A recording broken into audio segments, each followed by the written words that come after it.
Qala Nabi Sallallahu Alaihi Wasallam, khairukum man ta'allama Al-Quran wa 'allama. Asatir wa asatidah yang dimuliakan Allah Subhanahu wa Ta'ala. Bersyukur kepada Allah Subhanahu wa Ta'ala dengan mengucapkan Alhamdulillahirabbil alamin.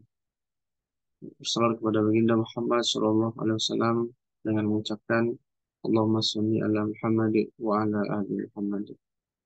Alhamdulillah, hari ini, pagi ini, Allah Subhanahu wa Ta'ala memberikan kita rahmat dan hidayahnya.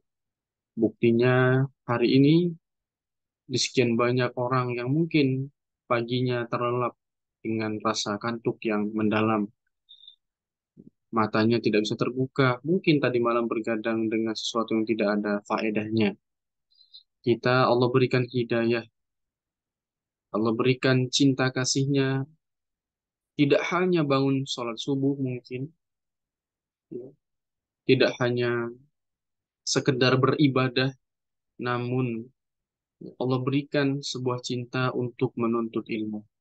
Bagaimana tidak saya sampaikan ini merupakan suatu cinta Allah, dan Allah mengatakan melalui Rasul SAW, ya, barang siapa yang diinginkan Allah Subhanahu wa Ta'ala kebaikan pada dirinya, yufaqihu fiddin, maka Allah Subhanahu wa Ta'ala akan memahamkan agama kepadanya. Arti memahamkannya apa? Diberikannya kita hidayah, diberikannya kita cinta, diberikannya kita jalan untuk terus menuntut ilmu. Mungkin ada dari kita yang keterbatasan biaya, atau banyak biayanya, tapi tidak punya waktu luang, atau punya waktu luang, punya biaya, tapi sedang sakit, dan lain sebagainya. Tapi pagi ini, semuanya bisa hadir dengan media yang sekarang sangat banyak. Bisa melalui Zoom, ya, atau rekaman YouTube. Tapi yang perlu kita garis bawahi adalah Allah Subhanahu wa Ta'ala benar-benar memilih kita sebagai orang yang Allah berikan kesempatan untuk menjalani hari-hari, untuk melaksanakan apapun yang kita lakukan bersama dengan ilmu. Apalagi di dalam kitab eh, di dalam sebuah kitab yang bernama Kitab Qawaid Asasi fi Ulumil Quran. Ya, ini kitab yang sering diajarkan di pesantren-pesantren tentang usul tafsir. Ya, kebetulan kami merupakan bidang tafsir, bidang qiraat. Maka kalau kita buka misalkan, misalkan kita buka di halaman yang ke-9, di halaman ke-9 dan sampai halaman ke-10. Jadi ada kalimat, penulis mengatakan bahwa orang yang mendalami ilmu Al-Quran, entah itu tajwidnya, entah itu segala macamnya terkait tentang Al-Quran, innahu min asrofil ulumi wa ajaliha. Jadi kita jangan ragu untuk terus mendalami Al-Quran. Kenapa? Karena innahu min asrofil ulumi. Karena Al-Quran, entah itu tafsirnya dan lain sebagainya, itu merupakan ilmu yang paling mulia. Wa ajaliha, bahkan paling agung. Ini diingat-ingat ya. Li'annal uluma innama tashruf bisyarafi maudu'atiha. Karena kemuliaan suatu ilmu itu bisa digapai dengan kemuliaan materi yang dibahasnya. Wa maudu'uhu ya, wa maudu'uhu, dan materi yang dibahas, misalkan hari ini kita bahas ajalu wa asyraf. Sebaik-baiknya materi yang paling mulia dan yang paling agung. Maka kita bayangkan misalkan ini ya. Misalkan ada seorang ustazah fulan. Ustazah fulan jualan sayur misalkan. Ketika membungkus sayur itu kan biasa dengan hasil-hasil ujian anak-anak orang gitu ya. Ada hasil ujian kitabnya atau bukunya atau bekas apa kita bilang ya, bekas kertasnya lah kan dijadikan bungkus sayur misalkan, atau dijadikan bungkus teri, dijual seperti itu. Sedangkan ketika diisi dengan Al-Quran, ya kertas yang tadinya mungkin sangat berharga, tapi ketika sudah lama ya tidak kita gunakan. Akhirnya kita jual. Ya. Kalau di Medan namanya butut namanya. Butut itu bekas. Jadi dijual gitu ya, nggak ada maknanya lagi. Sedangkan Al-Quran, ya, siapa yang berani misalkan seseorang membeli Al-Quran ya di tahun 98 misalkan sampai saat ini, siapa yang berani menyentuh atau bahkan menjadikan bungkus sayuran kertas-kertas Al-Quran? Tidak ada yang berani. Ya, jadi artinya adalah sekelas kertas yang awalnya tidak ada artinya saja bisa sangat berarti karena apa? Karena isi tadi maudhu'nya, materinya, ya. Apalagi seorang manusia yang di hatinya Allah ukir, yang di hatinya dia berusaha mengukir Al-Quran bagaimana kemuliaannya. Maka jangan ada yang ragu. Makanya dulu sahabat-sahabat rela menghabiskan uang, sampai jual kayu bakar, dan lain sebagainya, untuk mendalami ilmu Al-Quran, untuk mendalami hadis Rasulullah SAW. Ada yang rela dari Palestina berjalan ke Mesir, selesai di Mesir ke Madinah, ke Mekah, dan lain sebagainya. Sedangkan kita sekarang ya, lebih rela untuk menghabiskan keilmuan uang kita, misalkan anak-anak kita, ya, belajar ilmu ini, belajar ilmu itu, dan lain sebagainya. Tidak ada masalah, tapi ingat ilmu yang paling mulia, ilmu yang bahkan ada satu negeri yang negeri itu sangat gersang, diapit oleh dua kerajaan. Bayangkan, diapit oleh dua kerajaan yang sangat megah pada saat itu, tapi pada akhirnya yang tanah gersang ini bisa menjadi ya, sebuah tanah yang masya Allah. Bahkan dari tanah itu, ya, satu agama tersebar sampai saat ini, mengalahkan pada masa itu kerajaan-kerajaan yang ada. Kenapa bisa seperti itu? Karena dibimbing dengan Al-Quran selama 23 tahun. Selama 23 tahun. Maka ketika kami dulu mengaji dengan para masyayikh, ada satu pesan ya, di dalam Al-Quran yang sangat-sangat menyentuh hati kami. Innama la ta'mal absar, walakin ta'mal qulubul lati fis sudur.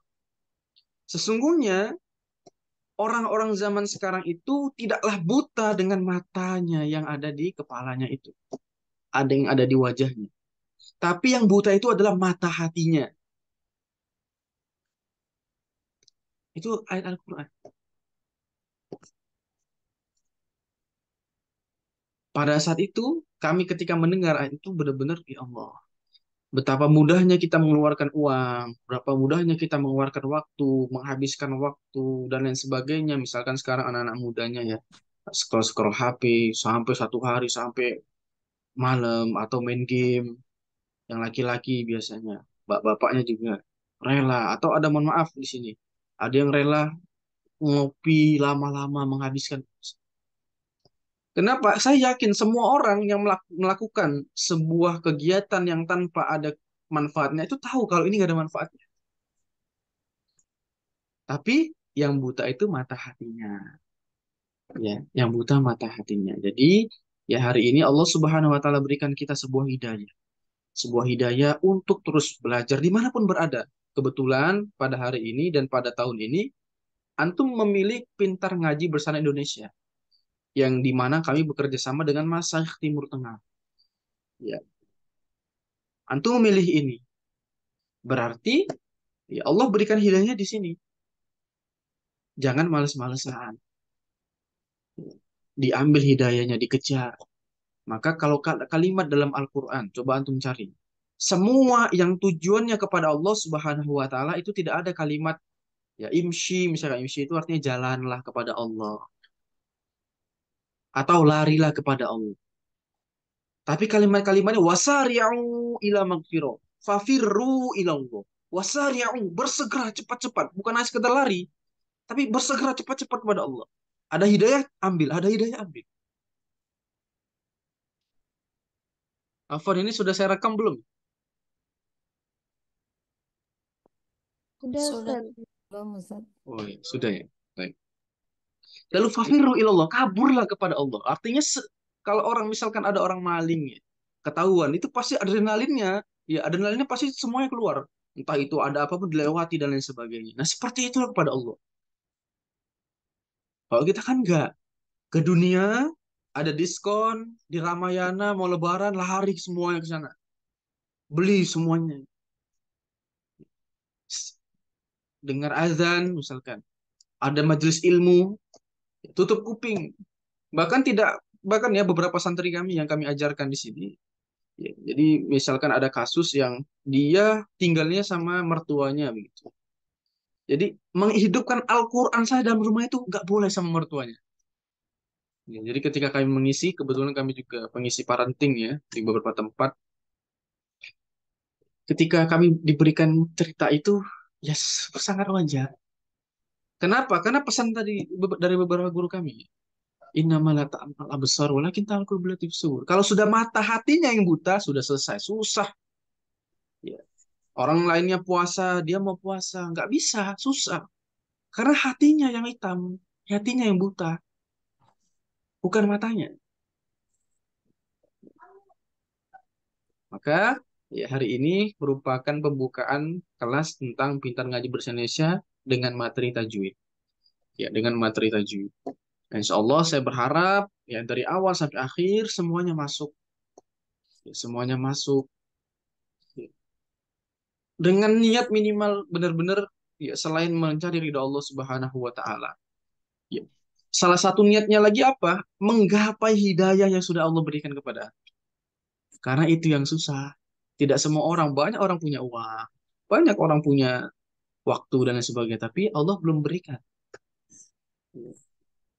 Husnul mukmin saya berkali-kali dimanapun sampaikan ya, sebaik-baiknya orang mukmin apa? Tarku malayu. Meninggalkan apa-apa yang tidak bermanfaat bagi. Ya. Meninggalkan apa-apa yang tidak bermanfaat baginya. Jadi kita perlu bersyukur. Ya, insya Allah hari ini kita akan memulai dengan beberapa materi sebagai materi tersebut ya, sebagai materi yang nantinya akan bisa kita laksanakan. Nah, materinya ya insya Allah kita akan selesaikan dengan 14 pertemuan, 16 pertemuan, dua diantaranya adalah ujian tengah semester, selanjutnya adalah ujian akhir semester. Ya, adapun syarat, jadi sanad kami kepada Dr. Aiman Suwad itu hanya 3 masaih, jadi sangat dekat kepada beliau. Jadi ketika sanad kami ini mungkin kemarin ya di semester yang lama itu yang mengajar bukan kami, ya kami coba ambil guru dari luar yang ternyata mungkin tidak sesuai ekspektasi, bukan pengajarannya, tapi bentuk daripada waktu beliau yang sangat padat, ya dan tidak ada konfirmasi kepada kami ketika beliau harus umroh dan lain sebagainya. Akhirnya banyak waktu yang terhilang. Dan sanatnya beliau itu di bawah masih di bawah kami karena kami seangkatan dengan gurunya beliau yang beliau ambil sanatnya. Ya, jadi insya Allah per hari ini, ya ini kita mulai dengan sejarahnya dulu. Sejarah ilmu tajwid dulu. Mungkin sebagian dari sini sudah ada yang ikut dengan kami ya di eh, materi-materi yang sudah pernah kami ajarkan. Mungkin sudah ada sebagian yang pernah ikut. Tapi paling tidaknya kita kembali mengulang tentang sejarah ilmu tajwid dulu. Ya, jadi ketika kita ingin mendalami suatu keilmuan, ya, ini diingat-ingat ya. Jadi ketika kita ingin mendalami suatu keilmuan, maka para alim ulama dulu itu terbiasa dengan yang namanya mukhtasar. Apa itu Ustadz? Yaitu ringkasan. Jadi kalau misalkan kita belajar fikih, ya kita belajar ringkasannya dulu. Ya entah itu ringkasan, intinya ringkasan-ringkasan yang bahasanya atau pembahasannya itu tidak berat. Kenapa demikian? Nah, annahu labudda min ma'rifati mustalahi at-tafsir atau mustalah tajwid atau ghairihima. Ya qabla qira'ah al-kutub. Liyakunal insan ala basiratin tammatin minhu. Ya. Jadi seseorang itu wajib untuk mendalami sebuah kitab yang namanya mustolah. Apa itu mustolah? Mustolah itu merupakan definisi-definisi yang ada pada suatu keilmuan. Kalau seseorang misalkan ingin belajar ilmu tafsir, atau belajar ilmu tajwid, atau ingin menghafal Al-Quran, langsung nyebur, maka coba cek sendiri dengan diri sendiri. Sudah berapa lama belajar ilmu tajwid? Kok stagnan, begini-begini aja? Saya yakin banyak, karena saya dulunya seperti itu. Kenapa demikian? Karena ketika belajar ilmu tajwid, banyak istilah-istilah yang saya kadang-kadang tidak tahu. Akhirnya materinya ketertinggalan, bingung. Ini apa yang dimaksud? Ini apa yang dimaksud dan lain sebagainya. Apalagi misalkan halako malu bertanya, sudah selesai, ketinggalan materinya. Maka seorang guru, ya seorang guru itu harus memberikan pondasi terlebih dahulu. Semua keilmuan itu ada mustalahnya, ada definisi-definisi ringannya, agar ketika seseorang masuk ke dalam suatu keilmuan, dia tidak asing dengan keilmuan itu. Ya, jadi ini pesan untuk guru-guru. Jadi semua belajar bahasa Arab ada mustalahnya. Ya, belajar tafsir ada mustalahnya, tajwid ada mustalahnya. Jadi ketika oh ini artinya seperti ini. Misalkan seperti ini ya. Misalkan terkait tentang apa itu misalkan marotib, ya marotib isti'la misalkan. Jadi huruf isti'la tebal, tapi ada marotibnya. Apa itu marotib? Kalau misalkan kita sudah pernah belajar definisi daripada hal-hal yang demikian, maka kita akan paham, oh marotib itu merupakan susunan atau ketebalan yang berurutan. Misalkan huruf pertama yang paling tebal itu apa? Yang pertama, oh huruf ini. Ketika harokatnya ini. Yang kedua, ketika harokatnya ini. Yang ketiga, ketika harokatnya ini. Ketika kita talaki misalkan kepada para masyayikh, kita akan tahu misalkan kita talaki salah istilahnya, tebalnya salah, maka kita langsung tahu oh iya. Misalkan masyayikh mengatakan ya salah di istilahnya gitu misalkan. Kita langsung tahu oh iya. Tapi kalau misalkan kita ya, ada seseorang sangat semangat punya hafalan yang lancar misalnya, sangat semangat langsung talaki ke syekh ini ke masyayikh ini. Anda pastikan keilmuan yang dia dapat pasti kurang. Kenapa? Karena ketika nanti masyayikh menjelaskan kepada dia, dia nggak tahu apa maksudnya, apa yang dimaksud dengan masaikhnya. Pokoknya kita ulangi aja ayatnya. Sedangkan para masaih ketika mentalaki itu, mereka itu bingung juga kalau ingin menjelaskan secara utuh, kita nggak paham. Dijelaskan secara utuh, bagaimana marotipnya, bagaimana ini, kita makin nggak paham. Karena kita nggak tahu definisinya. Maka ya insya Allah akan kami pahamkan terkait tentang sejarah ilmu tajwid dulu. Ya, sejarah ilmu tajwid. Selanjutnya kita akan belajar terkait tentang mukhtasar ya. Ya, sama dengan mustalah, ya, mustalah itu definisi, artinya juga isinya yang ringan-ringan. Sama seperti mukhtasar. Mukhtasar ini ya dari kitab yang mungkin antum sudah beli di admin ya. Jadi sebenarnya isinya sama saja, hanya saja kita mulai dengan kitab yang ringkas dulu. Oke, kita mulai dengan ringkas. Jadi kita bahas dengan sejarah tajwid dulu yang kami susun sendiri. Lalu yang kedua, kita bahas kitab yang ringkasnya yang sudah kami berikan ya di grup. Yang ketiga, kitab Dr. Aiman Suwad yang asli itu tidak boleh di-share PDF-nya itu haram karena beliau sendiri yang mengatakan haram, nggak boleh. Adapun PDF itu bukan karangan daripada Dr. Aiman Suwad, ya daripada orang-orang yang nantilah kita bahas. Kenapa itu diringkas? Salah satunya beliau mengatakan muhimun jiddan jiddan gitu. Jadi kitab ini sangat sangat penting ya, tentang kitab Tajwid Musawwar. Jadi nanti antum bayangkan ya sudah tahu sejarah ilmu tajwid, sudah tahu mukhtasar tentang tajwid, tidak asing lagi dengan nama-nama di tajwid, apa itu huruf tebal dengan susunan-susunannya dan lain sebagainya yang mungkin belum pernah didengar sebelumnya. Lalu selanjutnya nanti baru ketika mendalami atau antum sendiri bahkan yang membaca kitab tajwid musyawarnya itu sangat-sangat mudah. Sangat-sangat mudah. Kesulitan seseorang untuk mendalami suatu ilmu karena dia nggak tahu pertama definisinya nggak tahu, belum pernah belajar kitab yang ringkasnya, langsung masuk ke kitab yang besarnya. Akhirnya, ya, kalaupun dia paham, hanya setengah-setengah pahamnya. Tidak secara full. Ya, kira-kira seperti itu. Kita lanjut untuk menyelesaikan sejarah ilmu tajwid dulu ya. Mungkin kalau makna tajwid ya itu sudah familiar ya. Jawa Jawidu tajwidan atau tahsin itu sama ya, sama-sama membaguskan atau memperindah. Arti memperindah ini yang mencoret-coret siapa ya?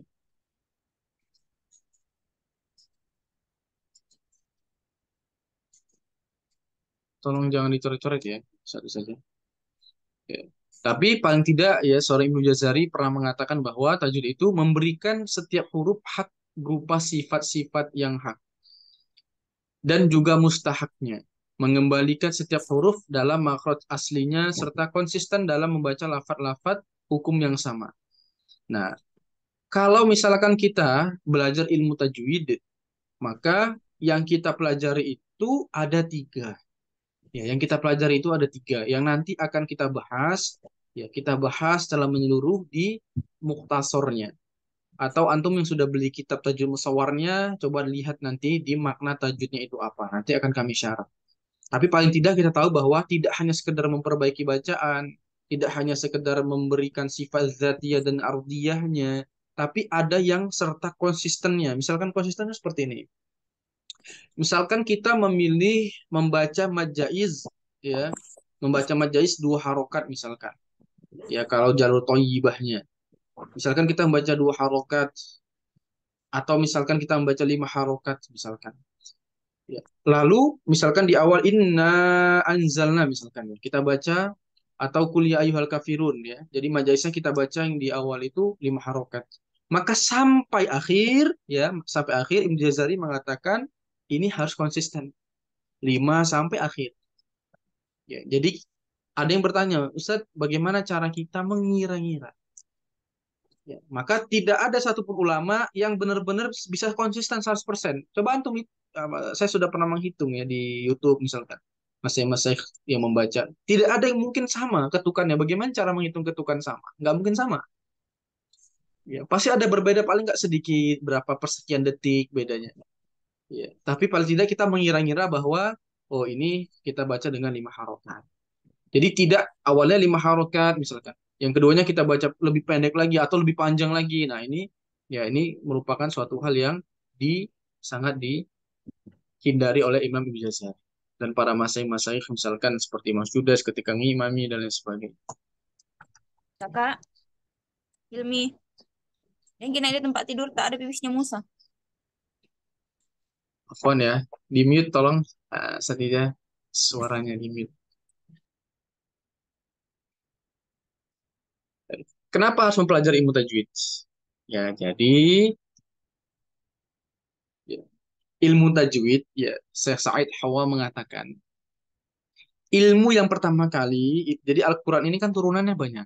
Jadi kalau misalkan kita belajar ulumul Quran, itu banyak sekali. Ada ilmu tajwid, ya, termasuk juga sama dengan ya ilmu tilawah, sama. Ada tafsir, dan lain sebagainya. Ya. Ini banyak banget kalau kita belajar ulumul Quran. Antum beli buku ulumul Quran, banyak yang bahasa Indonesianya. Nggak apa-apa, beli aja di Shopee atau di mana gitu ya. Beli aja ulumul Quran misalkan. Ya, nah, antum nanti bahasa Indonesia saja, misalkan belum bisa bahasa Arab, itu banyak sekali subbabnya gitu ya. Banyak sekali. Tapi ilmu yang diamalkan pertama kali dari sekian ilmu itu adalah ilmu tilawah. Apa itu? Membaca Al-Quran.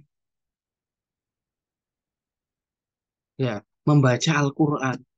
Dan dalam pembahasan wadkhulu fi ilmi tilawati dan dalam pembahasan ilmu Al-Quran atau ilmu tilawah spesifiknya, apa yang dibahas? Yang pertama tajwid. Ya. Yang kedua adalah adab-adab kepada Al-Quran. Adab ini tidak hanya sebatas interaksi, tapi bagaimana kita melafalkan Al-Quran, misalkan hadis ya Zaid bin Thabit. Beliau mengatakan Rasulullah mengatakan innallaha yuhibbu ayyaqra hadzal Qur'an kama unzil. Ini selalu saya sampaikan dimanapun. Sesungguhnya Allah menyukai Al-Quran ini dibaca sebagaimana dahulu diturunkan. Misalkan Allah Subhanahu wa taala menurunkan Al-Quran dengan sedemikian rupa bersama tajwid-tajwidnya, kita baca tanpa tajwid. Ini termasuk orang yang tidak beradab kepada Al-Quran. Maka kalau kita misalkan belajar dalam kitab Tibyan fi Adab Halamatil Quran, itu orang yang menambah, mengurangi huruf-huruf Al-Quran, maka itu termasuk perbuatan kufur. Ya, dengan sengaja. Ustaz, saya baru memulai belajar Ustaz, saya takut menambah-nambah. Misalkan gini, menambah-nambah itu begini. Misalkan kita belajar tentang tiga sifat yang berlawanan. Ini harus tahu ya. Jadi ada tiga sifat yang berlawanan. Jadi ada namanya sifat yang pertama syiddah. Ya, syiddah ini dia karakteristiknya tertahan. Misalkan syiddah, jadi tertahan ya. Tapi ketika kita membahas semua hurufnya, ini ada urutan paling tertahan, setengah tertahan, sedikit tertahan begitu. Yang paling tinggi tingkatannya adalah hamzah ketika wakof. Misalkan dalam kalimat minas sama gitu ya.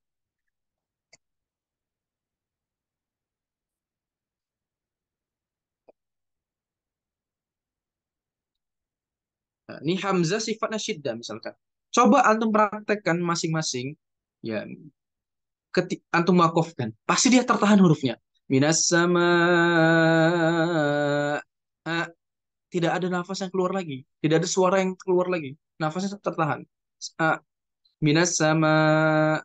Coba ada yang mau mempraktekkan? Tolong saya satu orang. Saya set. Fadal, fadal. Minas sama. Tertahan nggak Ustaz? Iya, Set. Terasa tidak? Nah, itu Iya. syiddah paling tingkatannya paling tinggi. Ya, misalkan kita belajar seperti itu. Syiddah. Lalu yang kedua ada sifat lain. Ya, sifat lain itu apa? Namanya rohowa. Ya, mengalir lunak. Misalkan kita baca pada lafadz font ya kalau tulisannya kurang bagus karena agak susah nulisnya.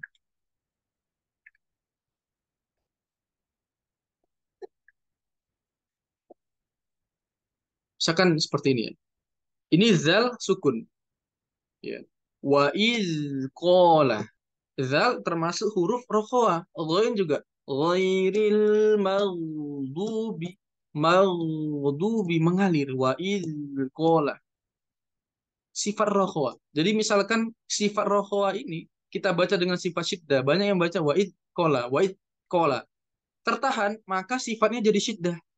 Berarti salah bacanya. Ya, atau misalkan kita wa'idh, yang paling banyak itu kata laki itu wa'idh, kola. Itu kol-kola, itu jelas salah. Ya. Satu sifat lagi yang berlawanan ini namanya di antara syiddah dan rokhwa. Apa sifatnya ada yang tahu? Antara syiddah dan rokhwa. Apa Bainiyah, sifatnya? bainiyah, Bayinia atau apa? tawasud, tawasud, Tawasud. Sifat pertengah-tengahan. Misalkan ada satu sifat, ya misalkan tawasud itu hurufnya apa saja? Ada yang ingat?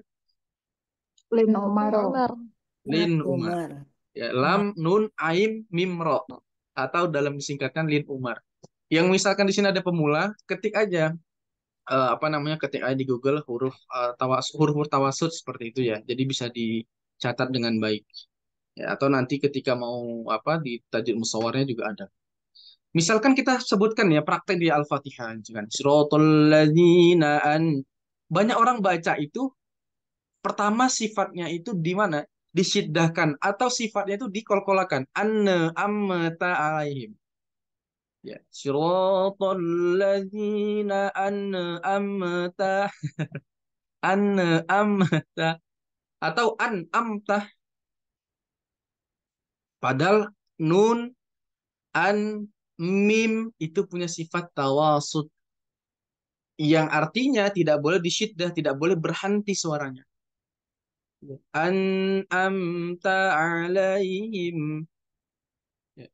Kalau antum ammeta itu berarti menambah-nambah dalam Al-Quran. Atau bismillah, sinnya antum se. Nah ini harus hati-hati. Ya, kalau disengaja ini termasuk perbuatan yang kufur. Tidak boleh. Tapi kalau misalkan antum masih dalam proses belajar, ini hadisnya beda lagi. Nah, nanti makin panjang saya bahas. Tapi intinya kalau misalkan dalam proses belajar, Ustadz saya nggak mau belajar. Ada orang seperti ini. Setelah saya jelaskan, beliau mengatakan, Ustadz saya nggak mau apa? Saya nggak mau lah Ustadz baca baca Al-Quran dulu Ustadz. Saya memungkinkan tajwidnya nggak bisa. Ketika antum bisa materi, antum misalkan hafal Tuhfatul Atfal, atau Jazariyah antum hafal, atau mutun yang lainnya. Itu nggak cukup dalam ilmu Al-Quran. Kalau ilmu fikih, ilmu tauhid, atau ilmu tafsir itu cukup. Cukup tahu teori itu cukup. Tapi kalau ilmu Al-Quran, teori dan praktek. Dan praktek ini kami sendiri, ya pertama kali saya misalkan mendapat sanad Al-Quran pertama kali hafaz itu setelah 10 tahun lebih mondok. Jadi sudah khatam, ya sudah beberapa kali juara MHQ, itu belum punya sanad. Ya. Setelah saya coba untuk mengambil sanad, ternyata sangat-sangat jauh daripada bacaan-bacaan. Padahal saya sudah juara itu di mana beberapa tempat di Medan pada saat itu. Sudah juara. Tapi dan juri-jurinya kan bukan orang-orang biasa. Tapi ketika saya mengambil sanad Al-Quran, terutama kalau misalkan antum sering main MHQ atau MTQ gitu ya, itu yang juara-juara kan rata-rata dari Jawa. Ya, Jawa Timur dan lain sebagainya. Ketika saya pertama kali ke Jawa Timur ya dengan Mas Saikh dan beberapa ustadz yang ada di sini, Masya Allah, ya itu saya dipukul rotan. Ya, hampir tiap hari saya dipukul rotan sama guru saya. Kenapa? Ya karena banyak huruf-huruf yang ditambah-tambah. Atau karena ingin dienak-enakin, ini termasuk menambah-nambah dalam Al-Quran. Eh, misalkan kita mau baca Alhamdulillah, misalkan ya. Ada orang yang ingin dienak-enaki bacanya alham hamzanya yang satu harokat tadi dibaca dua harokat. Ini kita tidak sadar ini menambah-nambah. Itu berarti antum sengaja. Kalau misalkan antum sudah mahir, sudah punya tajwid dan lain sebagainya, antum baca seperti itu berarti disengaja. Ini tidak boleh. Ya, jadi yang disengaja ini tidak boleh. Alham alham ini sering. Ya, kul a'udhu misalkan kul harusnya kul tapi kul gitu agar suaranya dienak-enakin. Nah, ini yang termasuk sebuah yang harus dihindari dan sangat-sangat kita harus hindari. Ya, jadi ketika kita ingin baca ilmu Al-Quran, ilmu yang pertama kali diamalkan dalam Al-Quran itu adalah ilmu tilawah. Tidak hanya teori, tapi dia amalia. Dia harus diamalkan. Dan ketika kita mengamalkan itu, berkali-kali kami sampaikan bahwa Allah Subhanahu wa taala mengatakan alladzina atainahumul kitab yatsluna haqqa tilawati. Ketika orang-orang beriman dikatakan beriman, dia ketika diberikan Al-Qur'an dia yatsluna haqqa tilawati. Ya, yatslu ini membaca ini entah itu hanya sekedar membaca Al-Qur'annya, tafsirnya, bahkan sampai mengamalkannya di sini kalau kita melihat tafsirnya banyak, kita tidak bahas. Intinya membacanya ya, dalam ilmu tajwid ini kita fokus membacanya. Maka orang yang membaca dengan haqqa tilawati, bacanya dengan benar, sesuai kaidah dan lain sebagainya, memiliki adab-adab kepada Al-Quran, maka orang itu dikatakan orang yang beriman. Sedangkan yang tidak mengamalkannya, wama yakfur bihi, faulaika minal khasirun. Maka dia termasuk orang yang merugi. Jadi belajar ilmu tajwid tidak ada ruginya. Antum mau belajar apapun dan lain sebagainya, silakan. Tapi ingat, seseorang itu, suatu keilmuan itu dikatakan ilmu yang mulia, ya dengan apa? Ya dengan kemuliaan materi yang dipelajarinya. Kita belajar tajwid, materi utamanya itu apa? Al-Quran. Allah Subhanahu wa taala mengatakan dalam dasar pensyariatannya, "Auzid alai warotil Quran tartila." Imam Ali ya, bin Abi Thalib radhiyallahu an, ya, ketika ditanya, "Ma makna tartil warotil Quran tartila?" beliau mengatakan tajwidul huruf wa ma'rifatul huruf. Tajwid huruf ya, membaca Al-Quran dengan kaidah tajwid. Sedangkan ma'rifatul huruf artinya memahami tempat berhenti dengan benar. Ada yang bertanya, "Ustaz, saya baru belajar Al-Quran, Ustaz. Waduh, Ustaz, saya nih gimana ya, Ustaz ya? Saya wakaf ibtidaknya asal-asalan, Ustaz." Maka kalau orang yang talaki privat ke saya selalu bilang bahwa antum bisa bahasa Arab atau tidak? Tidak bisa, Ustaz. Saya masih mau belajar Al-Quran dulu, Ustaz. Baru nanti belajar bahasa Arabnya, misalkan. Maka saya selalu katakan ketika antum belajar baca Al-Quran, misalkan antum membaca juz 1, cari masaih yang antum rasa enak didengar. Di YouTube banyak. Ya, di YouTube banyak cari. Ya, siapapun itu, misalkan Imam Masjidil Haram atau siapapun itu yang menurut antum enak didengar, beli Al-Quran, cari pensil.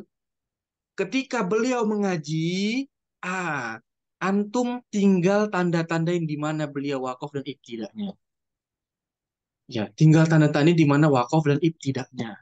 Itu mudahnya untuk orang yang ingin membaca Al-Quran terlebih dahulu belajarnya. Kalau tidak, ya kalau tidak nanti antum sama yang seperti dikatakan mu'alif ya.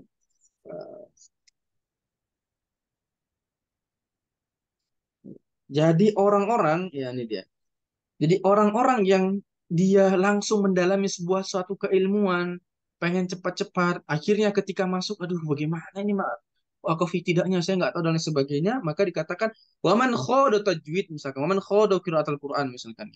Waman khodo qiraatul Quran, siapa yang langsung nyebur ke dalam baca Al-Quran, qabla ma'rifah, sebelum dia mengetahui ya, seperti yang saya sampaikan tadi, wakaf tidaknya, antum ikut aja masa dan lain sebagainya, karena fi hira. Pasti nanti ketika baca Quran pusing. Aduh, ini bener nggak ya? Saya dosa nggak ya? Ya. Wa qalla nasyatuhu. Dan jadi sedikit semangat untuk belajar Al-Qur'annya. Wa tabasat alaihil maqasid. Ya sudah,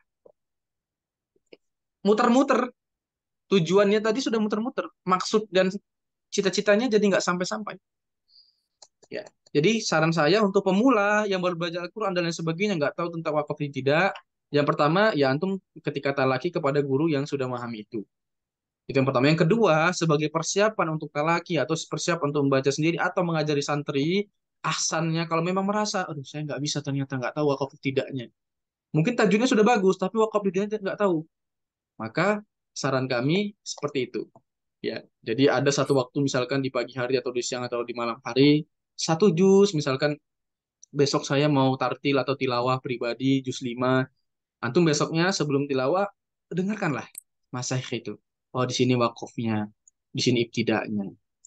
Ya, nanti pelan-pelan kalau sudah enak, sudah nyaman, misalkan kita fokusnya di dalam ilmu tajwid dulu.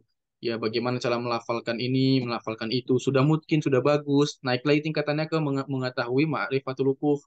Ya, belajar lagi kaidah-kaidahnya. Ya, seperti itu. Jangan semuanya langsung mau diajari langsung. Nah, ini nanti kita tadi wal tabasat alil maqasid. Nggak sampai-sampai nanti cita-cita kita untuk memahami sebuah suatu keilmuan. Jadi pelan-pelan satu-satu ya dipelajari. Jangan langsung pengen mahir, susah, nggak bisa. Susah apalagi antum sudah sibuk sekarang mengajar dan lain sebagainya. Baik ya, kita sudah masuk ke dalam pembahasan yang lebih dalam lagi. Apakah tajwid itu hasil buatan manusia? Maka Al-Quran adalah kalam Allah Subhanahu Wa Taala, merupakan mukjizat yang diturunkan kepada Nabi Muhammad SAW melalui perantara malaikat Jibril alaihissalam dan disampaikan kepada kita secara mutawatir. Artinya, kita dalam Islam ya ada yang namanya ilmu sanad. Artinya ada sebuah keilmuan yang bisa dibuktikan kebenarannya. Ya, misalkan sebut saja misalkan ada seorang laki-laki datang kepada Abdullah bin Mas'ud. Ya, pada saat itu beliau membaca satu ayat yang hamzah matnya kurang panjang. Beliau mengatakan bahwa ini matnya dipanjangkan. Kenapa? Karena Rasulullah mengajari saya seperti ini. Nah, artinya adalah ya Al-Quran ini atau tajwid ini bukan buatan manusia, melainkan memang mutawatir sampai kepada Rasulullah SAW, sampai kepada Allah Subhanahu Wa Taala. Walaupun ada di luar orang Islam mengatakan bahwa itu hanya buatan manusia, itu hasil ijtihad dan lain sebagainya, tapi cukuplah sebagai bukti, ya sebagai bukti kepada kita bahwa ketika Rasulullah SAW, ya ada cerita sedikit, afwan ya. Jadi kalau saya ngajar ini biasanya saya menjelaskan cerita-cerita atau tafsirnya biar antum nah, masuklah ke ilmu. Jadi summa hubbiba ilahil khola. Jadi sebelum Al-Quran itu diturunkan, ya summa hubbiba ilahil khola. Jadi ini dalam bab ulumul tafsir awalu manazal, ayat yang pertama kali turun. Jadi Rasulullah itu hatinya, pikirannya, girohnya itu dicintai untuk menyendiri. Ya, ya. Dan dia wakan yakhlu bighorin haro, ya, atau bigon hiro. Jadi di gua Hiro. Jadi beliau itu menyendiri, suka menyendiri sebelum ayat itu diturunkan. Maka ketika ayat itu diturunkan, ya ketika ayat itu diturunkan, faja'al malak faqala ikra qala ma ana biqori'in. Jadi kalau ada orang mengatakan Rasulullah itu membuat sendiri tajwidnya misal. Ketika diturunkan, Rasulullah menjawab, aku nggak bisa baca. Boro-boro mau buat tajwid. Aku orang nggak bisa baca. Mana biqori'in saya nggak bisa baca. Fa'akhadani faghattani hatta balagha minni al-jahd. Jadi dipeluk, digenggam, ya, dipeluk. Summa arasalani fakola sama malaikat dilepas lagi. Ikro, fakultu ma'ana bikorin. Aku nggak tahu. Sampai yang ketiga kali baru Rasulullah SAW mengatakan ikro bismi rabbikal ladzi khalaq. Artinya, misalkan antum lihat di surah Al-Qiyamah ya. Fa idza qara'nahu fattabi' Qur'ana. Jadi ketika malaikat menyampaikan kepada Rasulullah, Rasulullah mengulang-ulang sama seperti kita menghafal, mengulang-ulang sampai hafal. Artinya di sini ya secara ilmu sanad mungkin orang-orang Islam percaya bahwa Al-Qur'an itu diturunkan bersama tajwid. Tapi bagaimana kita membuktikan kepada orang-orang luar Islam yang seperti itu? Rasulullah itu ummi, tidak bisa baca tulis. Bagaimana beliau bisa membuat suatu hal yang sifatnya ijtihadi misalkan. Tajwid ijtihadi ya, tidak mungkin seperti itu. Selanjutnya contoh istilah sanad mutawatir ya. Misalkan seperti inilah nanti sanad yang antum dapatkan kalau misalkan antum punya sanad Al-Qur'an dari Allah, lalu nanti malaikat Jibril alaihissalam, lalu Muhammad SAW, ya, Zaid bin Sabit, ya, itu nama-nama sahabat, sampai kepada nanti insya Allah tabi'in, tabi'un tabi'in, sampai kepada kita. Ya bayangkan ya kalau antum belajarnya benar, serius, insya Allah di dalam kelas pesantren ini nanti antum punya sanad tajwid, antum nanti punya sanad Al-Quran, baik segi kiroatnya, segi hafalannya, misalkan Allah berikan kemudahan untuknya menghafal, kalau tidak ya nggak ada masalah, yang penting punya giro untuk terus bersemangat, ya menuntut ilmu, ya. Ya, selanjutnya nanti insya Allah, jangankan antum punya pesantren lah, minimal nanti antum punya suami, atau antum punya istri, atau antum punya anak, anaknya lihat, ini apa, ini sanad, minimal dia ngelihat, oh orang tua saya punya giro ini, ya insya Allah dia akan mengikuti. Ya, jangan ingin anak kita seperti Imam Syafi'i, ya, jangan ingin suami kita seperti Rasulullah, jangan ingin istri kita seperti Ibunda Aisyah atau Siti Khadijah, tapi kalau kitanya seperti Fir'aun, maaf ya, naudzubillah min dzalik. Jadi kita memperbaiki diri, belajar Al-Quran juga ingin selalu memperbaiki diri sebagai contoh kepada keluarga dan lain sebagainya. Al-Quran sih bersifat tauqifi, jadi sifat itu ada dua, ada yang namanya taklifi, ada tauqifi. Al-Quran bersifat tauqifi, artinya tauqifi ini segala sesuatu yang sudah ditetapkan ketentuannya oleh Allah Subhanahu wa Ta'ala tanpa ada campur tangan manusia. Sedangkan taklifi sama dengan ijtihadi, ya ada sifat-sifat yang dia ada campur tangan manusia. Misalkan seperti wakaf ibtidah di Indonesia, ada shotnya, ada mimnya, ada jimnya, itu ijtihad. Kalau antum lihat di Al-Quran Madinah tidak ada. Ya karena itu ijtihad daripada para MUI atau ulama-ulama yang ada di Indonesia. Adakah bukti Al-Quran turun dengan tajwid sebelum Al-Quran diturunkan? Tidak ada kewajiban memakai tajwid dalam bahasa Arab. Bahkan ya hadis sekalipun itu tidak wajib antum baca dengan tajwid. Ya, tidak ada kewajiban membaca hadis dengan tajwid. Hukum baca dan mengucap bahasa Arab dengan tajwid baru ada ketika Al-Quran diturunkan. Tanpa Al-Quran tidak ada. Ya, tajwid itu ada dua, yang pertama amaliyah dan yang kedua nazuriyah. Tajwid amaliyah secara amaliyah praktik, peletak dasar ilmu tajwid adalah Rasulullah SAW. Sebab beliau menerima Al-Quran bersama dengan tajwid dari Allah Subhanahu Wa Taala melalui perantara malaikat Jibril. Begitupun para sahabat dan tabiin mengambil bacaan kiroah Al-Quran dari Rasul bersama dengan tajwidnya. Akan tetapi pada saat itu belum ada sebutan khusus untuk sebuah atau ilmu ini. Yang kedua, tajwid nazariyah. Secara teori nazariyah para ulama berkhilaf mengenai siapa peletak dasar ilmu tajwid.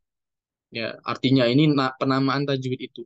Ada ulama yang mengatakan Abu Aswad al-Du'ali. Ada yang mengatakan Abu Ubaid bin Al-Qasim salam, ada yang berpendapat Al-Khalil bin Ahmad, dan pendapat yang paling kuat tentang peletak sejarah ilmu tajwid secara teori adalah Abu Muzahim Musa bin Ubaidillah Al-Khamqani. Ini ada kitab tajwidnya juga beliau ya. Ya, insya Allah tidak asing.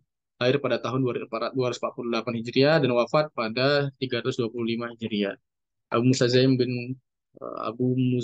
Musa bin Ubaidillah. Sejarah singkatnya, secara teori nadzoriyah, para ulama berkhilaf mengenai siapa peletak dasar ilmu tajwid. Ada ulama yang tadi mengatakan beliau ya. Abu Muzahim menghabiskan hari-harinya. Siapa sih beliau ya? Beliau ini menghabiskan hari-harinya di Baghdad. Menurut beberapa riwayat, beliau juga pernah tinggal di Mekah dan Madinah pada saat usianya 15 tahun, ayahnya wafat. Namun ia tetap berada dalam lingkungan kesultanan karena salah seorang saudaranya juga merupakan seorang menteri. Namun yang patut ditiru dan diteladani dari sosok beliau ini adalah sikap acuhnya pada dunia.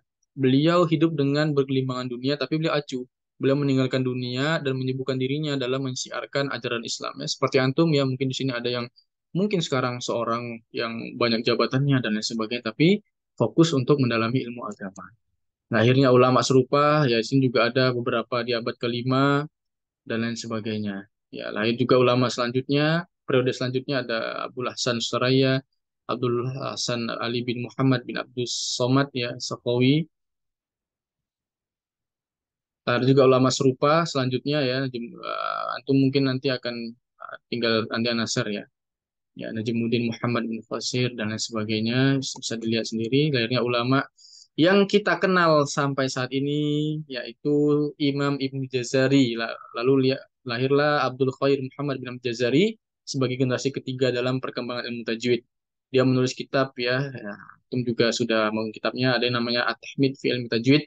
Dan itu juga menulis sebuah kitab berisikan ya, syair-syair mutun ya tajwid ya berkitab yang sekarang bersama kita sering ya Muqaddimah fi Ma'ala. Selanjutnya kemudian setelah zaman Ibnu Jazari lahirlah para ulama qiraah penulis lainnya. Maka terus menulis ilmu tajwid ini. Rata-rata para alim ulama itu menulis ilmu tajwid ya dari beliau-beliau. Baik, barakallahu fikum. Insyaallah setelah mengenal ilmu tajwid, lantas dari mana kita memulai mempelajari ilmu tajwid? Ada yang tanya kemarin, Ustaz, saya gimana ya Ustaz untuk memahami ilmu tajwid ini? Saya mengajarkan yang mana dulu? Ya, pertama ada 3 komponen yang nanti insya Allah itu ada di pembukaan daripada mukhtasornya. Soal pertemuan selanjutnya kita membahas mukhtasor secara itu nggak sampai 100 halaman. Ya, insya Allah nanti antum dengan bantuan dari sejarah tajwid, sejarah pembahasan tentang mukhtasar akan mampu mendalami yang namanya kitab Dr. Aiman Suhaid. Jadi tidak bingung lagi, ada istilah-istilahnya seperti ini dan lain sebagainya. Dan banyak ya, misalkan seperti ini ya. Jadi ilmu tajwid ini kan tidak hanya teori, jadi plus praktek. Dan banyak ilmu-ilmu tajwid ini yang secara teori seperti ini, tapi prakteknya tidak seperti itu. Misalkan tentang qalqalah. Jadi ada sebagian ulama itu ya, kalau kami baca ya secara beberapa kitab tajwid itu. Jadi ada dari mereka itu mengatakan bahwa qalqalah itu ada di setiap huruf qalqalah. Jadi baju di toko ya, mudahnya ya, bakjim dan lain sebagainya itu ketika dia fathah misalkan kasro, doma itu ada tajwidnya, ada qalqalahnya. Tapi ketika coba kita dengar ya semua masyayikh yang mengaji, walaupun ada yang mengatakan bahwa itu serendah-rendahnya qalqalah. Di mana letak qalqalahnya? Kita nggak ketemu. Nggak ketemu. Tapi ada yang mengatakan bahwa qalqalah itu ketika huruf tersebut berharokat maupun tidak berharokat itu qalqalah. Iya. Ya, kami sendiri dari guru-guru kami tidak sepahaman dengan yang begini. Kami tetap mengatakan bahwa qalqalah itu ada ketika dia apa? Ketika dia sukun. Ya. Itu yang pertama. Yang kedua, misalkan yang pernah Anda jelaskan bahwa sifat sofir ya. Sofir itu kan ada siulan ya. Misalkan sifatnya zim, sin, sod. Jadi ada orang yang membaca sod itu sambil monyong, sui gitu ya. Ya, banyak santri-santri kami di sini seperti itu. Suirotol misalnya. Sui gitu. Ditanya kenapa monyong-monyong sampai antum itu apa namanya eh, bersiul. Beliau mengatakan karena sifatnya sofir Ustaz gitu. Sifatnya sofir Ustaz. Bersiul. Oh, berarti kalau sifatnya sofir harus bersiul. Iya Ustaz. Coba sebutkan huruf zai. Enggak tanpa siul disebutkannya. Iya. Kenapa pilih-pilih siulnya? Dia ketawa pada saat itu ketika beberapa kata laki. Oh iya, ternyata begitu ya Ustaz ya gitu. Sin coba siul lah sin. Oh iya, kenapa cuma short saja? Nah, jadi kita sering terpaku dengan materi apa dengan teori. Sedangkan teori-teori ini kan ada banyak yang mensyarah, banyak menjelaskan, tapi tidak cukup. Harus dengan talaki. Ya, jadi riwayat lingkup ilmu tajwid itu ada 3. Yang pertama kharijul huruf Arabiyah. Makhraj huruf Arabiyah ini tempat keluarnya huruf-huruf orang-orang Arab. Kita menyebut misalkan istilah itu tebal. Tebalnya kita dengan tebalnya orang Arab itu berbeda. Tipisnya kita dan tipisnya orang Arab itu berbeda. Artinya kita harus belajar bagaimana sih mereka menyebutkan huruf-huruf. Maka kemarin ya ada seorang ustadz yang beliau sekarang di Madinah sedang bertalaki qiraah asyarah atau qiraah sabah. Kebetulan FYP di IG kami, beliau mengatakan ketika beliau talaki kepada masyayikh di Madinah yang lumayan terkenal, ketika beliau mengucapkan kholidina, kholidina, ya ketika huruf-huruf tipis istifal ya, kholidina, ya, dal di situ, itu harus mulutnya agak dibuka. Artinya rahangnya harus seakan-akan lebih terbuka lagi. Ya. Lalu ada Ustadz Indonesia yang mengomentari, ini ilmu baru katanya. Ini ilmu baru, ilmu yang di luar daripada ilmu-ilmu yang diajarkan para masyayikh. Pertanyaannya adalah, kita orang Indonesia ini, ya sekelas kita, tetap makhrajnya kita tetap makhraj orang Indonesia. Sedangkan mereka yang makhrajnya orang Arab. Tentunya, pastinya selain mungkin keilmuan yang mereka sudah lebih dari kita, ya mereka orang Arab, pasti mereka lebih tahu. Ya, pasti beritahu bagaimana pengucapan huruf tipis dan lain sebagainya. Mungkin ini yang bisa saya sampaikan. Ada waktu sekitar 7 menit, mungkin bisa 2 sampai 3 pertanyaan tentang sejarah ilmu tajwid. Barakallahu fikum, silakan ya bisa langsung menyebutkan nama atau bisa dari chat. Silakan.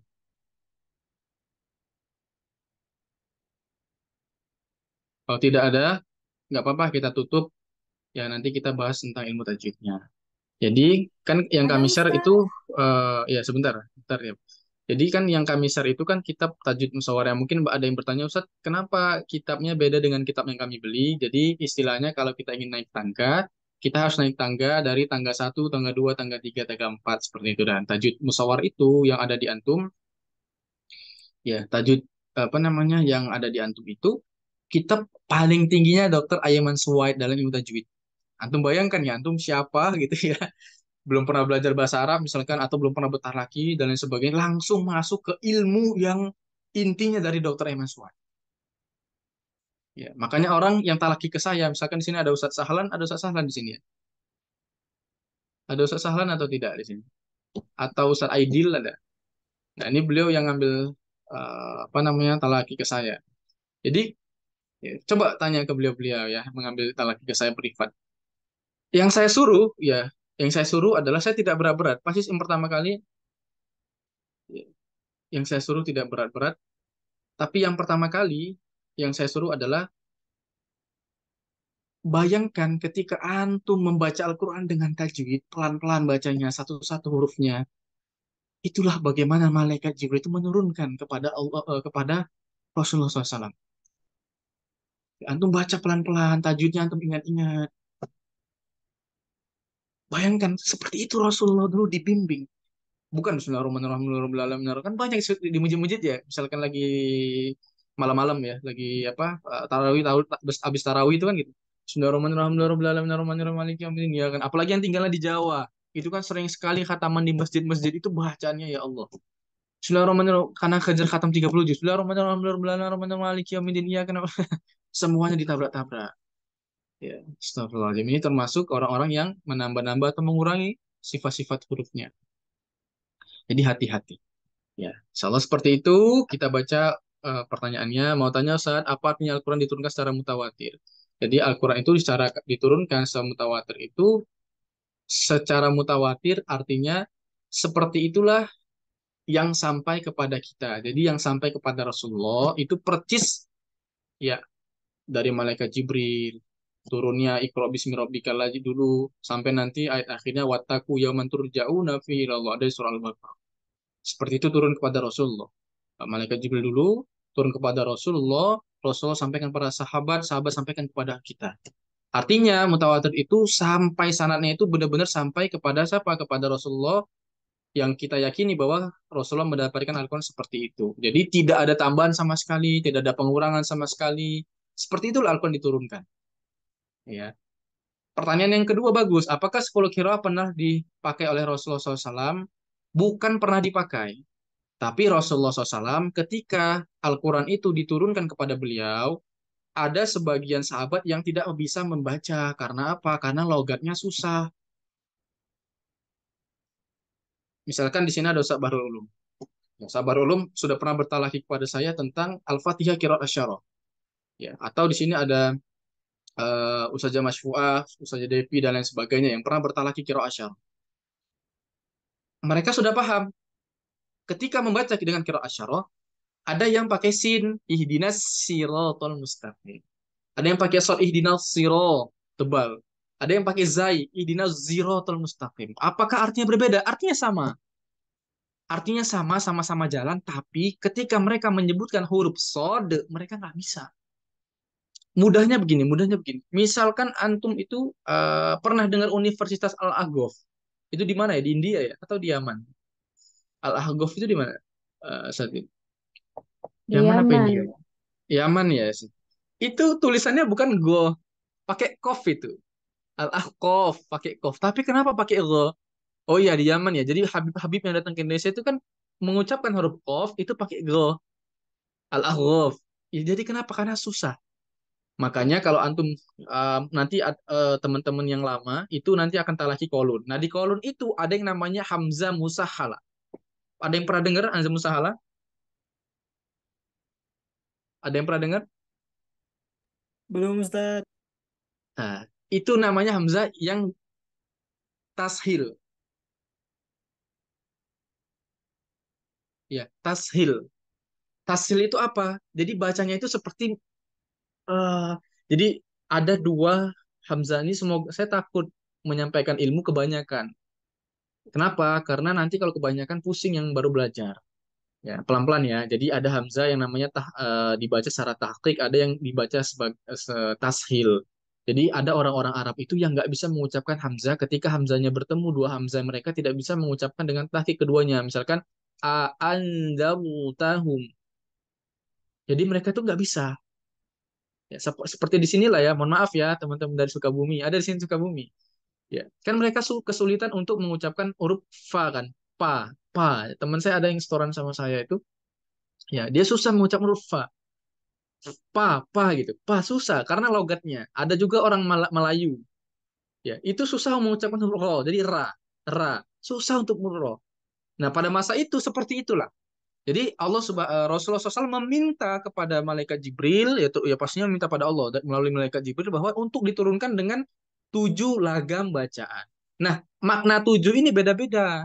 Ada yang memaknai dengan qiraat sab'ah, ada yang memaknai dengan pada masa itu ada 7 kelompok yang eh, terbesar di ketika Rasulullah mendapat wahyu. Jadi masing-masing memiliki lagam yang berbeda-beda. Tapi Allah alam, tapi yang sampai kepada kita pada saat ini dengan qiraah asyarah. Artinya kita memiliki bukti, memiliki hadis bahwa Rasulullah sendiri yang meminta qiraat-qiraat ini berbeda-beda untuk mempermudah sahabat-sahabat pada masa itu. Ya, sahabat-sahabat pada masa itu. Untuk Ustadz, peletak ilmu tajwid siapa saja Ustadz? Tadi sudah saya jelaskan. Nanti insya Allah saya halalkan untuk antum mengajarkan kembali PDF-nya. Jadi nggak perlu izin lagi, ya nggak perlu izin lagi. Silakan dipakai PDF-nya. Nanti kami share di grup. Seperti itu ya Ustadz Abdul Hayy ya. Karena ada beberapa banyak tadi. Lalu Ustadz nanti kan ada UTS dan UAS. Apakah materi yang di luar kita atau musawa termasuk materi presentasi yang Ustadz bawakan pagi ini akan dibagikan kepada kami agar bisa digunakan untuk belajar saat UAS dan UTS. Untuk materi-materinya insya Allah akan dibagikan, tapi tenang aja ketika UAS dan UTS itu insya Allah nanti akan ada kisi-kisi. Jadi misalkan soalnya 10, kisi-kisinya 30 atau 40 seperti itu. Ya minimal 200% lah daripada soalnya. Kira-kira sampai sini, Ana ada kelas privat lagi habis ini dengan mentornya Al-Quran. Apakah ada pertanyaan lagi atau sudah cukup? Ada Ustadz. Silakan. Terakhir ya, saja Nopi ya. Habis ini sudah ya. Ya, itu Silakan saja. ini udah ditulis sih di chat, cuman salah share-nya cuman ke Ustadz. Jadi izin tanya Ustadz. Sebentar. Coba. Oh, saya bacanya pakai ini. Sebentar ya. Saya lihat dulu mengobrol. Izin tanya Ustadz, apakah berdosa bila artikulasinya kurang pas dalam baca Al-Quran? Ada dua pendapat. Yang pertama berdosa, yang kedua tidak berdosa kalau kita dalam proses belajar. Yang berdosa itu apa? Kalau kita sudah tahu kita salah, kita nggak belajar, ya kita biarkan saja, merasa sudah dirinya dengan sudah cukup. Nah ini berdosa saja, termasuk menambah-nambah atau mengurangi. Tapi kalau misalkan kita apa namanya dalam proses belajar, ya, dalam proses belajar, maka kita termasuk orang-orang yang senantiasa terus belajar. Nah, misalkan saya bukakan dalam kitab Nawawi. Misalkan saya kan buka kitab seperti ini ya, ini saya sedang buka kitab, jadi banyak kitab di sini. Apakah antum perlu saya fotokan, masukkan ke dalam grup itu? Atau hanya mendengar saja? Misalkan kayak tadi di makna daripada pentingnya keilmuan, tentang mustolah, dan lain sebagainya. Itu perlu difoto atau enggak? Atau hanya mendengar saja? Misalkan seperti ini ya, Dua-duanya. sebentar saja.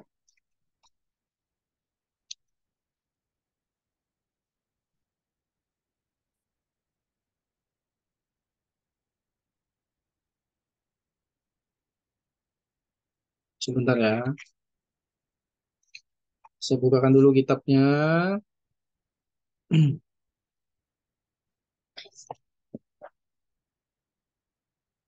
Jadi orang yang baca Al-Quran itu ada dua saja, Novi. Ada dua. Yang pertama adalah orang yang dia mahir.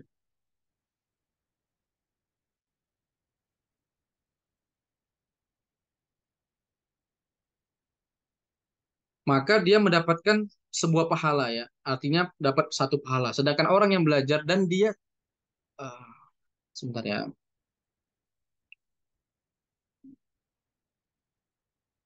Oke, kita bahas dari satu dulu dari dasar. Kebetulan ini. Baik, Bismillahirrahmanirrahim. Rasulullah menyampaikan bahwa alladzi yaqra'ul Qur'ana wa huwa mahirun bihi ma'as safaratil kiram bararah. Orang yang dia senantiasa belajar Al-Qur'an sampai mahir, maka dia bersama para malaikat-malaikat ya. Dia bersama dengan malaikat senantiasa dalam sebuah kebaikan dan ketaatan. Ini ya, waladzi yaqra'ul Qur'ana nih wa yata'u fihi wa huwa alaihi syakun. Jadi orang yang senantiasa terus belajar Al-Qur'an, ya dia belajar Al-Qur'an dengan terbata-bata, artikulasinya salah-salah, tapi terus belajar belajar belajar, maka Rasulullah mengatakan lahu ajroni, dia dapat dua pahala. Hadisnya Bukhari dan Muslim, mutafakun alaih, hadisnya sahih. Jadi jangan takut orang yang belajar Al-Quran. Intinya terus aja belajar Al-Quran, terus mengejar sebuah cita-cita untuk mahir di dalam Al-Quran. Jangan pernah berhenti. Kira-kira itu, Bu Nopi yang bisa saya jawab. Insya Allah sudah terjawab. Terima kasih Ustadz. Baik, barakallahu fikum. Insya Allah kita ketemu lagi ya, ketemu lagi. Jadi sanad kami itu sangat dekat dengan Dr. Aiman Suwaid. Jadi kami tidak sembarangan ngasih sanad sebenarnya. Jadi tapi saya berharap, saya katakan sama santri yang lama bahwa apapun yang kami berikan materi-materi ini, yakinlah ini untuk agar nanti ketika antum lulus, semuanya dapat sanad yang bisa diajarkan. Jadi kan santu ada dua, ada sanad yang hanya untuk meroja saja, ada sanad yang bisa diajarkan. Cita-cita kami, semua yang lulus dari pintar ngaji ini, antum punya sanad yang bisa diajarkan. Bayangkan nanti antum dapat sanad dari Mesir, dari syekhnya langsung, misalkan yang khatam 30 juz, ya dapat sanad dari orang-orang, dapat legasi untuk mengajarkan dan lain sebagainya. Hanya dengan 2,5 tahun, kami belasan tahun baru buka yayasan, baru mengajar. Antum 2,5 tahun diberikan materi-materi, insya Allah semoga antum bisa mengikuti. Fokus-fokus, insya Allah berkah dunia akhirat. Mungkin ini yang bisa saya sampaikan. Semua kebaikan yang saya sampaikan, ya semua hal yang saya sampaikan merupakan sebuah kebaikan itu hanya dari Allah Subhanahu Wa Taala. Adapun keburukan-keburukan yang mungkin sampai kepada antum itu murni dari saya pribadi dan saya mohon maaf. Ya, kepada Allah saya mohon maaf, pada antum saya mohon maaf atas semua khilafan. Insya Allah ya, insya Allah likulli imri'in minhum yaumaidin sa'nu yughni. Ya wujuhu yaumaidin musfirah. Pada hari nanti hari kiamat semua orang akan meninggalkan, suami istri meninggalkan istrinya, suami meninggalkan istri meninggalkan suaminya, anak dan lain sebagainya karena dahsyatnya hari kiamat pada saat itu. Tapi di sebalik orang-orang yang lari, yang kabur, yang ketakutan, wujuhu yaumaidin musfirah dhahikatun mustabsyirah. Jadi ada orang-orang yang dia tersenyum, tidak hanya tersenyum berseri-seri tapi dohik, tertawa. Ada orang kiamat gitu ya, lagi ngeri, ketakutan, ada orang-orang yang nggak takut. Yaitu orang-orang yang senantiasa bersama Allah Subhanahu wa taala. Yang senantiasa dilindungi Allah Subhanahu wa taala. Dia yakin bahwa Allah Subhanahu wa taala adalah Tuhan yang pasti memberikan sebuah kebaikan. Kita yakin bahwa kita akan dimasukkan Allah ke dalam sebuah surga. Semoga perkumpulan kita ini menjadi perkumpulan yang wujuhu yauma'idin musfirah. Dohik, ya.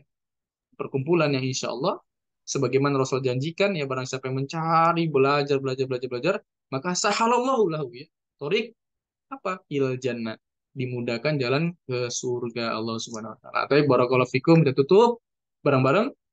Subhanakallahumma wa bihamdika asyhadu an la ilaha illa anta astaghfiruka wa atubu ilaik. Karena mundur diri, ketemu lagi insyaallah dalam ilmu tajwid, ilmu qiraat. Semangat terus sampai dapat sanad insyaallah. Assalamualaikum Insya Allah. warahmatullahi wabarakatuh. Waalaikumsalam. Waalaikumsalam warahmatullahi wabarakatuh. Syukran jazakallahu khair Ustaz. Ya, barakallahu.